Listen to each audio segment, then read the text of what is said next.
Good evening from London. Welcome to Piers Morgan Uncensored. It's the world exclusive interview that's got the whole world talking, and I have a vested interest because I'm the one that did it. Days before the Football World Cup, football's biggest ever star has rocked the sporting world. We're running it. They're talking about it. You can see the entire interview.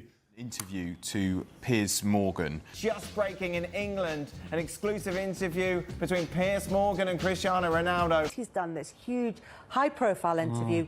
It's now gone outside of football media, outside of sports media, and now is in mainstream news reports. Cristiano Ronaldo, who has said he is being betrayed by his club. The 37-year-old's comments were made during an interview with Piers Morgan for TalkTV. Ronaldo releases the intro to an interview he has with Piers Morgan. You got on there on Twitter and you tweeted, "Ronaldo, I don't respect the manager." Ronaldo, who missed today because of illness, but has also done an interview with Piers Morgan. Well, Cristiano Ronaldo has accused Manchester United of betraying him in an interview. There has been a huge reaction to this interview before it's even gone to air. And here are some of the papers around the world, in fact, from America. We've had Australia. You've had, of course, all around the UK, Spain, Italy. I've had messages on Twitter from everyone, pretty much. Because he is, in the end, he's the biggest star that football's ever seen. Ronaldo has nearly 500 million followers on Instagram. Think about that. He'll pass that total probably sometime in the next week, far ahead of any other human being on the planet. You can see the entire interview. We've titled it 90 Minutes with Cristiano Ronaldo, right here on Piers Morgan Uncensored on Wednesday and Thursday nights, a two-parter, both shows starting at 8 o'clock. It's one of the most explosive interviews, certainly, that I've ever done. Tens of millions of people have already viewed the two short clips we released last night, and there are more fireworks coming later this evening. Because when Ronaldo speaks, people listen. He's not just, in my view, the greatest footballer of all time. He's a global megastar. He's, of course, highly paid too. And he's extremely commercially viable to any club. Sales of his shirts at Manchester United broke all records within 24 hours of him going back. And after a year in which many people, including some of his ex-teammates, have blamed him for the decline at Manchester United, he simply decided he'd had enough. They're trying to force you out. Yes, not only the coach, but the other 2 or 3 guys there around the club. At the senior executive level? Yes, that I felt betrayed. And you think they're trying to get rid of you? Honestly, I shouldn't say that, I don't know, but listen, I don't care, I'm always, people should listen the truth. Yes, I feel betrayed, and I felt that some people that don't want me here, not only this year, but last year too. Well, already the interview's deeply divided opinion amongst fans and wider football supporters. The club has released a statement today saying it will consider its response when the full facts have been established, which I take to mean after they watched the whole interview. But Ronaldo makes clear throughout our conversation that he has the utmost respect for Manchester United's history as a club and for its supporters. He's as frustrated about the stagnation of the once biggest football team in the world as they are. That's why he's speaking out, because as he sees it, the club hasn't moved forward at all since he left 13 years ago. I don't know what's going on, but since the Sir Alex Ferguson left, I saw not evolution in the club. The progress was zero. For example, you have an interesting point that how the club as Manchester United, after Ole, they bring sport directive Ralph Rangnick, which is something that nobody understands. This guy is not even a coach. A bigger club like Manchester United bring sport directive, surprised not only me but all the world. You know, nothing changed. Surprisingly, not only the pool, the jacuzzi, even the gym. Even some points, the technology, the kitchen, the chefs, which is I appreciate, lovely persons. They stop in a time which is it surprised me a lot. I thought I will see different things, as I mentioned before, technology, infrastructure.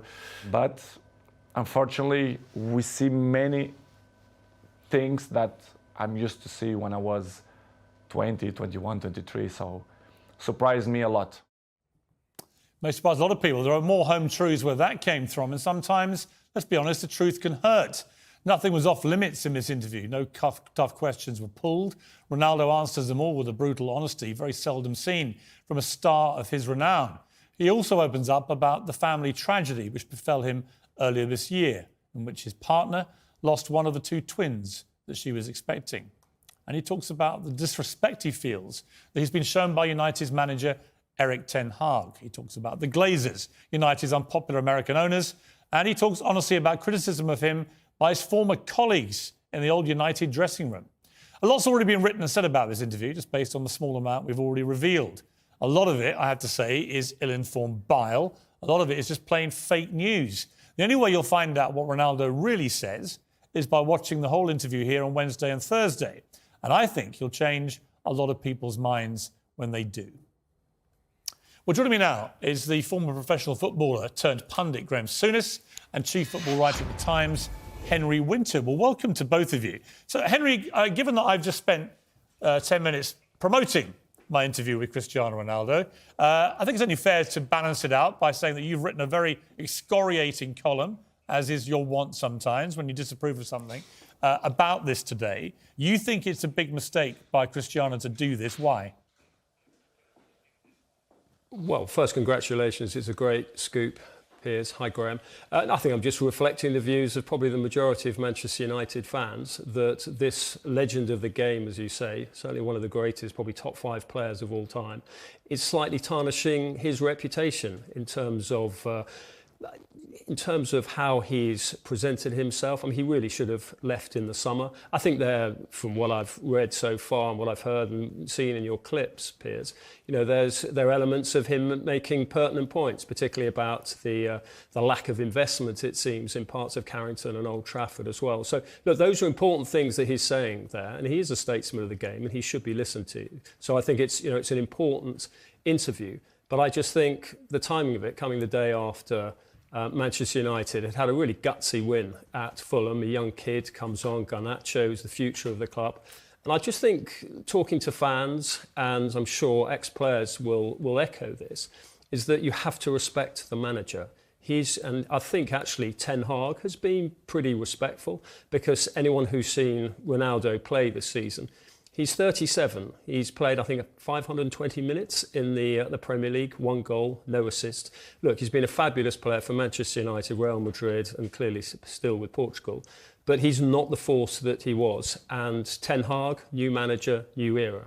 OK, before I go to Graeme Souness, I just want to play a clip to both of you, which is a new clip from the interview, which I think may just give a little bit more insight into why Cristiano Ronaldo feels quite so disrespected by people that are running Manchester United right now. And I'll tell you the background to this, is there was a huge furore, as you know, Henry, about him not coming back to Manchester United in the pre-season when he should have done. A lot of speculation that it was to do with him wanting to leave the club and get away and everything else. In fact, as he reveals to me in the interview, it was because his little daughter, Bella, 3 months old at the time, who had survived this terrible tragedy in which her twin brother had died, she got bronchitis so bad that she was in hospital for a week.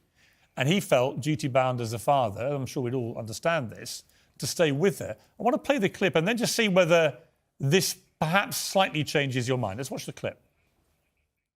You'd lost your baby son and now your baby daughter's in hospital. Exactly. And you must have been absolutely I spoke with the directive and the president of Manchester United, and then kind of that didn't believe that something going wrong, which is make me feel bad. Really? Yes. They didn't believe you. They believe you, but in the same way, they are never ever going to change the health of my family for a football. Never. Now or 10 years behind or forward, and it's something that really hurt me because they doubt of my words that I struggle, especially Bella and Gio. We had 1 week in hospital because the Bella have a big problem. And I didn't go to the pre-season because of that, because I was allowed to leave my family if something happened to do it the pre-season, because I think it wasn't not fair to leave my family for a pre-season. This is why I didn't go. Now, when he said that to me, Henry, I have to say I was pretty shocked. And obviously I've not been able to put this to Manchester United. I don't know exactly who he spoke to, who didn't believe him.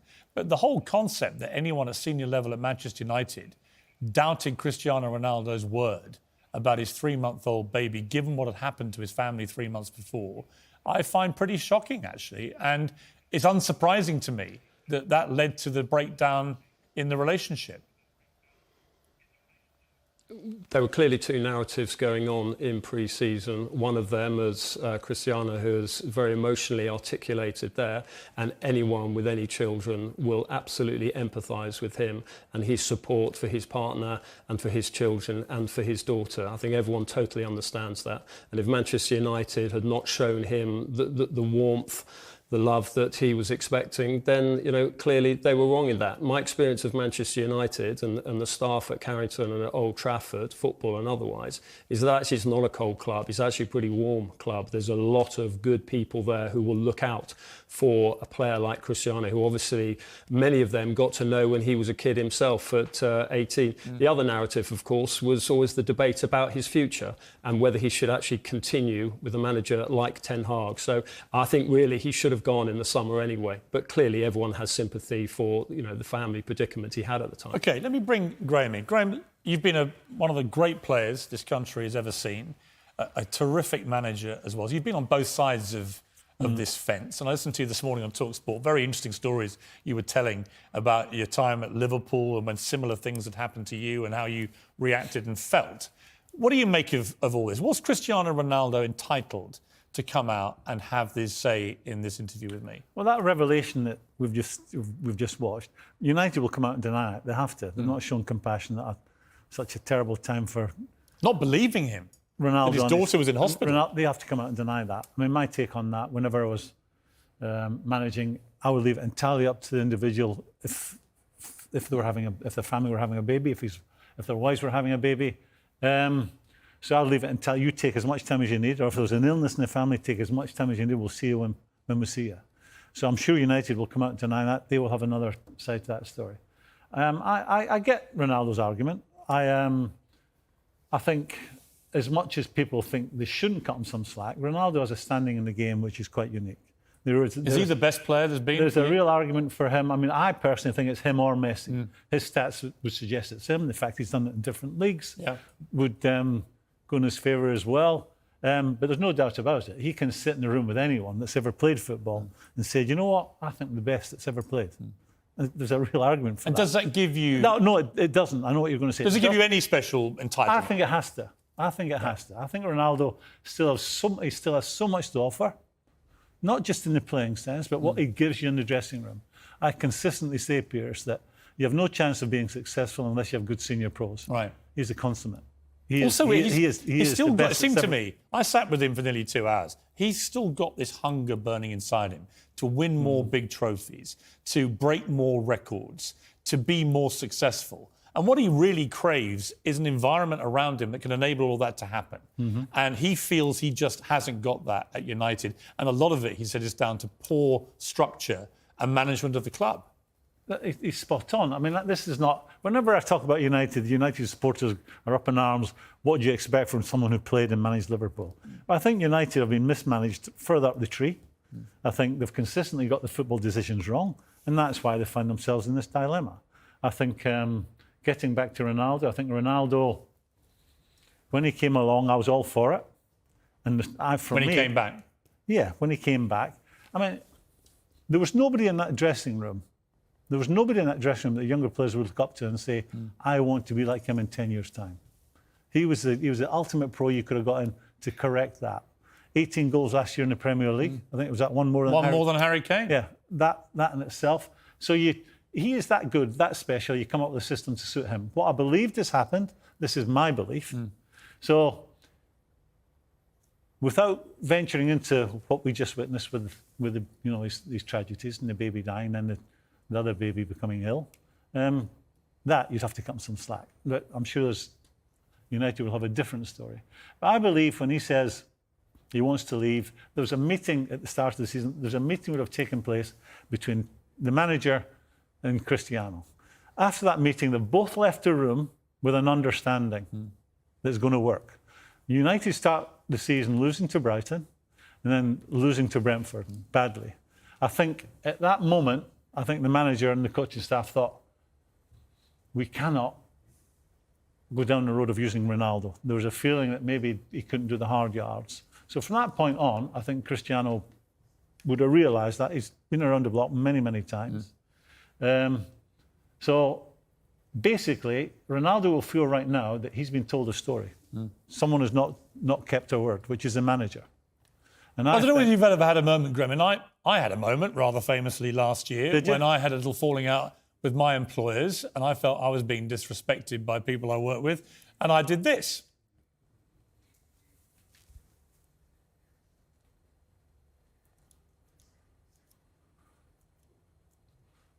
And I, to be honest, don't regret doing that at all. So I kind of get, let me go back to Henry for a moment. I kind of get that if you're Ronaldo, one of the great players to ever play the game, and you feel disrespected professionally in terms of what is happening on the pitch and the way you're being used, being benched, being dropped, being publicly scolded, you know, the mixed messaging of Ten Hag not bringing him on against Manchester City when they got a thumping and saying he did it out of respect for Ronaldo, and then literally a week later trying to bring him on with 3 minutes left when they're winning 2-0 against Tottenham, apparently showing the complete opposite attitude. If you feel there's been this build-up of all this kind of disrespectful stuff towards you, and you have in the background this awful personal stuff going on as well, and you feel that the club has even doubted your word about some of that, I can see how we've reached this point where he feels enough and has come out all guns blazing. The truth in football is always out there on the pitch, and Graeme, as a former manager and a former player, I mean, makes a very pertinent point that Ten Hag, the new coach, clearly felt that Ronaldo couldn't put in, to use Graeme's phrase, very apt phrase, he couldn't put in the hard yards on the pitch. And the Premier League particularly is such a gruelling assignment now. It's just all about stamina, it's all about pressing, and with respect to one of the greatest players who's ever played, Ronaldo at 37 wasn't going to be doing the pressing that was required. He's clearly a superior player to Rashford, but Rashford would run himself into the ground for the team. So I think, look, there were other issues there. I think not coming off the bench when he was asked to. I mean, Graham's been in the dressing room. I don't know how Graeme would have reacted if any of his Liverpool players had refused to come off the bench. And then going down the tunnel and this element that it's all about me, when in fact... Well, he does say to me... Yeah, I mean, look, he does... Absolutely embodied in his Liverpool teams that it's all about, it should all be about the team. Yeah, I do think Ronaldo's about the team, but I think he believes his own... Yeah, I do think Ronaldo, he believes his own personal goals and excellence as a footballer helps the team. He thinks the two go hand in hand. He did say to me, he did apologise to all his teammates and shouldn't have done what he did at Tottenham. But he also, Graeme, he also said that he just felt this ongoing disrespect from his coach, both about personal stuff and professional. And he just said it boiled over. Well, I think it's down to him changing his mind from the two. This is what I believe, the two losses, Brentford and Brighton. And then at that point, he has to sit down with them again and say, look, this is what I'm thinking. I think it just boils down to, and it's to his credit that Ronaldo wants to play every minute of every game. Right. He still sees himself as a winner. He will be a realist as well. He'll realise he can't do the running down the channels. He actually admits that. He admits that in the interview. He says he's not the player he was, but he thinks he's a smarter player than he used to be. And Henry references Rashford. There's no comparison. You know, because your stats say that you ran whatever kilometres or how many miles, it's the end product. The hardest thing in football is to score goals. He does that better than anyone that United has. I mean, if I'd been managing him, I think you have to come up with United are not in a place right now where they want to be. That's the politest thing I can say. Well, they're fifth in the league. They're 13 points off the top. They're in the playoffs for the Europa League. I mean, this is not a place United are used to be, right? Take 18 goals out of United seasons last year. They could have been in the relegation zone. Where did they finish? Yeah. There's still room for Ronaldo at United. And I think this whole saga has been handled so badly, it was avoidable. I think with better communication, with people telling the truth, And I think that's where Ronaldo's beef is. I think he's been told an untruth. Can he stay there now? I don't think he can. I think all the bridges are burnt now. Henry, is there any way back for Cristiano, even if he wanted to come back? No chance, and particularly the timing of your very good interview, Piers. The timing of it shortly after the final Premier League game of the first half of the season. There's no way your interview could have gone out a week ago, because if he'd had to step out in front of the Manchester United fans who for so many years sang Viva Ronaldo, he would have very sadly have got a different reception. And well, he might, but of course, if Portugal have a good run in the World Cup, and Ronaldo, United fans, right? But if Portugal have a good run in the World Cup, they've got a good team, and Ronaldo starts banging in goals in the World Cup. Well, I mean, in the end, great players hold a lot of power. Well, fantastic. You see, we're obsessed. Fantastic, but he's 37. He's not the player he was. Graeme, final word. He's still got a lot to offer, Henry. You know, if you go back to Aguero at City, where he wouldn't be deemed to have been the best at doing the hard yards, the closing down, the unwanted stuff. Strikers don't really enjoy it. He would get away with it. United should have looked at this situation. But Manchester United have got a new manager and a new era, and Ten Hag was always going to be Manchester United's future. I'm saying we're obsessed. Ronaldo was very much their past, and he should have gone in the summer. We're obsessed. This whole situation has been handled very badly by United, in my opinion. He's a player he should have kept on side. He's a player that still has something. Ronaldo. He is a player that's something that he still has, I think, a hell of a lot to offer a football club. For me, they've handled it very poorly. How do you think it was going to end when you're upsetting a player of his standing? I think that's the bottom line. We're talking about this instead of United on the front foot, moving forward, winning a difficult game. I also think, to be fair to Cristiano, you've got to watch the whole interview. All people have seen so far are a few clips, literally, just like 2 or 3 clips. It's a long 90-minute plus interview we're going to air over 2 days. If you watch it all and you come to the same conclusion Henry has, fair enough. But I think a lot more people will feel sympathetic towards Ronaldo by the end of it than they might be feeling at the moment. I've got to leave it there. Henry, thank you very much indeed for joining us. Graeme, great to have you on the show. Pleasure. Thanks for coming in. Really appreciate it.